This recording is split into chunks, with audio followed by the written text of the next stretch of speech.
Jakub Jankto, Czech footballer, gay icon, and total snack, turns 29 today. Let's talk about this midfield maestro who's got it all: skills, looks, and guts. Jakub Jankto, český fotbalista, gay ikona a totální svačina, má dnes 29. Pojďme si promluvit o tomto středopolařském mistrovi, který má všechno: schopnosti, vzhled a odvahu. Born in Prague in 1996, he dreamed of big stadiums as a little boy. And now, he's living that dream. Narodil se v Praze v roce 1996 a už jako malý kluk snil o velkých stadionech. A teď? Ten sen žije.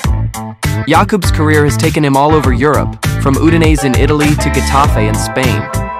And let's face it, he's a 10 out of 10 on and off the pitch.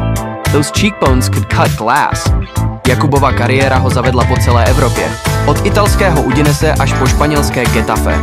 A přiznejme si to, je 10 z 10 na hřišti i mimo něj.